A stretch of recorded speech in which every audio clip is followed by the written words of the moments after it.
Momento de saludar a la doctora Marina Romano. Hoy vamos a hablar de un caso fuerte, estremecedor, y que de alguna manera lo podemos vincular con este hecho de mala praxis que se investiga aquí en el Hospital Regional Pasteur, que si bien son casos totalmente distintos, estamos hablando de esta naturaleza común, que es la mala praxis, la mala ejecución de los profesionales médicos. Doctora, ¿cómo está? Muy buen día. Martín aquí en Canal 20. Hola Martín, ¿cómo estás? Muy buen día. Bueno, buen día. Imagino que se enteró, porque el caso es nacional, ¿no?, de lo que sucede en el Hospital Regional Pasteur con esta mamá que murió, también murió su bebé, y bueno, estamos todos como conmocionados y esperando respuesta de la justicia. Y usted está trabajando en un caso desde hace unos cuantos años que, si bien no es similar, tiene que ver con esta misma naturaleza, ¿no? Como decíamos recién, la mala ejecución de la praxis, ¿no? La mala ejecución de los profesionales, ¿no? Así es, sí, estoy enterada de ese hecho trágico, lamentable. Ujú. Y bueno, me toca en este momento representar a la familia que está transitando y esperando justicia hace 8 años y finalmente el próximo 17 de marzo en la Cámara Primera del Crimen tendrá lugar la audiencia de debate, lo que nosotros le llamamos el plenario oral, donde van a estar sentados en el banquillo de los acusados el cirujano que intervino a Desiree, Sí. fallecida el 17 de mayo del 2015, y a la anestesióloga. Bueno, doctora, allí el GRAF lo dice, ¿no? Caso de Desiree Gómez, una muerte por mala praxis, nos preguntamos en el GRAF. Cuéntenos un poco esta historia, qué ocurrió en Córdoba y qué están reclamando, por supuesto, los familiares de esta mujer que ha fallecido, ¿no? Sí, bueno, este fue un caso estremecedor allá en el año 2015, donde la hija de mis representados, Desiree Gómez Sánchez, el día 17 de mayo del 2015, tenía programada una operación de vesícula a través de la técnica de la lámpara videoscopía. Era una operación que podemos decir de rutina en términos de riesgo. Cualquier Sí. operación, siempre por el ser humano en sí, reviste el carácter de ser riesgosa. Se enmarca, como lo dice hoy la más avanzada jurisprudencia en materia de mala praxis, dentro de los riesgos, pero era un riesgo en algunas cuestiones previsible y evitable. Ujú. Pero fue desde el principio una situación con relación a la génesis de la operación que se gestó con el cirujano, ya de por sí viciosa, temeraria. ¿Por qué le digo esto? Desiree había sido mamá hacía 4 meses, lo había sido por cesárea, es decir, que todo su sistema gastrointestinal había estado, por supuesto, intervenido previamente. Claro. Por lo que no sabemos como letrados, ni tampoco la acusación de la requisitoria fiscal, el fiscal, por qué se decidió intervenir de este tipo de cirugía, nada más ni nada menos, en la vesícula, en el sistema central del ser humano, a, a decir. Y de allí se dieron una serie de circunstancias que la llevaron a la muerte. Ella ingresó a la cirugía a la mañana y nunca salió con vida, Martín. Ujú. Nunca salió con vida. Wow. Doctora, Eh, ¿y qué dicen las pericias posteriores luego del deceso de Desiree? bueno, mire Martín, previo a explicarle eso, le tengo que decir que cuando se produjo la muerte de Desiree, el Sí. centro asistencial, el Sanatorio Salvador, en una actitud absolutamente deplorable, Ujú. obviamente cubriéndose este tipo de homicidio que se enmarca dentro, por supuesto, de los homicidios culposos. Hay que decir que los galenos, uno nunca está a la merced de que pueda sufrir, excepto que pueda sufrir una enfermedad. Es decir, los galenos siempre tratan de curar gente y eso hay que reconocerlo. Es decir, no está en el marco de la intencionalidad que se produzcan estos hechos. Eh, pero ese día concreto, cuando se produce el deceso de Desiree, El Salvador salió públicamente manifestarse de que la Oxisa, la fallecida, tenía una cardiopatía previa. Había fallecido por tener una enfermedad cardiológica.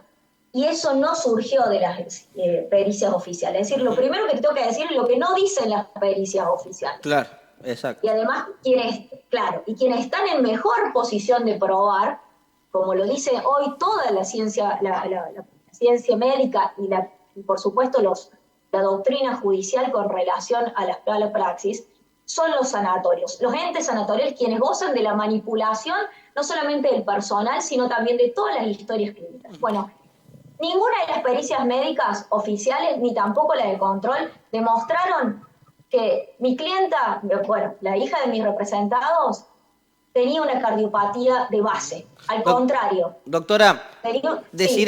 se había realizado los estudios prequirúrgicos, que entre otras cosas también se analiza el corazón, para tener en cuenta este aspecto. Absolutamente. Cuando el médico tomó la decisión en el estado de posparturienta en que estaba ella de efectuarle este tipo de cirugía, sí, se le efectuaron los exámenes de rigor, de cardiogramas, de electrocardiogramas, y todos vieron al examen normal. claro. Las pericias post-mortem, las autopsias, en el examen patológico determinó que no tenía ninguna cardiopatía. Entonces esto es importante decirlo porque demuestra la farsa, la mentira infame del sanatorio con relación a este hecho. Con posterioridad, aquella ingresada a la sala de cirugía y se le efectúa la cirugía, lo que establece la acusación, la requisitoria fiscal por la que finalmente el fiscal lleva a juicio este tema, es que Desiree fue llevada a una sala contigua que no tenía ningún tipo de medio para poder, frente a una emergencia, restablecer sus estados vitales, y la anestesióloga y el cirujano, está demostrado en la causa con las historias clínicas y las constancias del hospital, se fueron a efectuar otras operaciones, Martín, la abandonaron. Por eso la acusación es una omisión de cuidado, una omisión de cumplir con los deberes de asistencia. Por eso es muy similar al caso, obviamente, con otras aristas que está hoy en toda la prensa, se está discutiendo el tema de la muerte de esta chica en Villa María, en su localidad. A ella se la abandona cuando empieza con un problema con los signos vitales, sí. Los médicos no estaban y fue llevada tardíamente a la unidad de terapia intensiva. Finalmente el deceso fue inevitable. ¿Y cómo le transmitió el hospital, el sanatorio en realidad, a la familia el deceso de Desiree? ¿Qué le dijo en ese momento, doctor? Bueno, mis clientes me relatan de que cuando ellos no tenían noticias de Desiree y habían quedado de pasarla a buscar a determinada hora y la estaban esperando alrededor de la media mañana, del mediodía, sí. Nadie les daba explicaciones de lo que pasaba, les empezaron a decir que había algunos problemas y ellos comenzaron a dar cuenta que algo no estaba bien.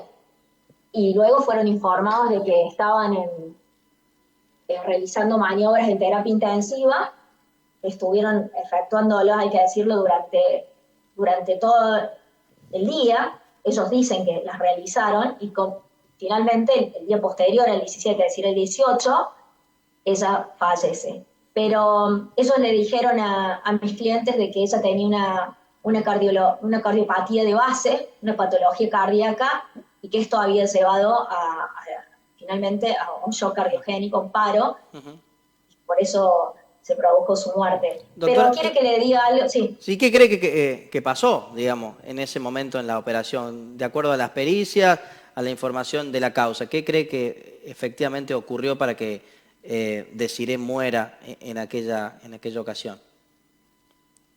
Mire, Martín, nosotros los querellantes particulares, que somos adhesivos acusadores privados del Ministerio Público Fiscal, nos adherimos a la acusación que ha hecho el fiscal, pero en el debate la vamos a ampliar.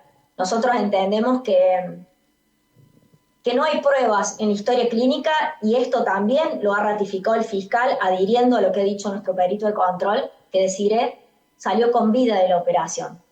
Nosotros creemos que todo lo que sufrió Desiree durante la cirugía y que finalmente llegó a su deceso se debió a una sobredosis de anestesia y que ella nunca salió con vida de esa operación, que en ese cuarto contiguo que estuvo afuera de los quirófanos mientras los otros estaban efectuando 4 o 5 cirugías, como dice la acusación, es decir, privilegiando, es lamentable decirlo de los galenos porque uno de los galenos les debe el mayor de los respetos porque guardan nada más ni nada menos que la salud de las personas. Nosotros creemos que ellos ya sabían que ella estaba muerta. Es decir, que todo fue, en definitiva, una pantomima, un show para evitar mayores consecuencias, tanto de la perspectiva legal como, por supuesto, el shock que es para la familia enterarse que una persona de 30 años, madre de una beba de 4 meses, una chica, Martín, Sí. que luchó toda su vida por salir adelante. Prueba de ello es que Desiree era ciega. Este es un caso conmovedor en la ciudad de Córdoba, porque Desiree era ciega y con mucho esfuerzo estudió en la Universidad de Derecho y llegó a trabajar, era empleada de la Cámara del Crimen. Así que es realmente una muerte, cualquier muerte, pero esta es una muerte lamentable. Doctora, ¿quiénes son los imputados y, por supuesto, qué pena le podrían caber si los encuentran responsables de esta muerte? Bueno, como acusados, el día 17 van a estar en el banquillo el cirujano Miguel González y la anestesióloga Eugenia Molina. Se produjo el sobreseimiento previamente, esto fue obviamente tratado de contrarrestarse y nos opusimos por la parte de la querella, pero finalmente el Tribunal Superior determinó el sobreseimiento del jefe de la terapia intensiva en ese momento, que era Andrés Peñalosa. Pero bueno, esto desde la perspectiva penal, ¿cierto, Martín? Porque Sí, nosotros claro. también vamos a mantener el rol que en su momento instamos de actores civiles. Yo voy a representar el rol de querellante particular y el socio mayor de mi estudio va a representar la calidad de actor civil porque mis clientes, además de reclamar la condena desde la perspectiva penal, van a reclamar la reparación. Claro, sin lugar a dudas. ¿Y cuál pena podría caberle a estos dos profesionales que se van a sentar en el banquillo de los acusados, de acuerdo a lo que marca la ley? Bueno, eso es una muy buena pregunta porque este hecho se produjo en el 2015. Sí. Razón por la cual el artículo 84, como lo conocemos hoy, fue reformado en el 2017 y, por supuesto, por tratarse de un tema penal, no tiene efecto retroactivo y Se aplica el viejo artículo. Por supuesto, entiende, exacto, la pena más benigna, que es una escala penal que va entre los 6 meses a 5 años y hay un tema importante, es la inhabilitación, que va de 5 a 10 años, por supuesto los caracteres que tienen que ver con la culpa, ¿cierto? Doctora, ¿cuándo comienza el juicio? El juicio comienza el próximo 17 de mayo. Hay algunos cuartos intermedios que van a producirse esta misma semana y entendemos que es posible que en el mes de mayo ya tengamos la sentencia. Por supuesto que luego de la sentencia vamos a hablar, ¿no? Y nos va a contar qué sucedió en esas audiencias y finalmente cuál fue la resolución de la justicia. Doctora, gracias como siempre por charlar con nosotros aquí en Canal 20. Que tenga un buen día. No, por favor, gracias a ustedes por invitarme. Hasta luego. Allí pasaba la doctora Marina Romano con este caso también estremecedor, ¿no? De mala praxis. Veremos qué dice la justicia en los próximos días.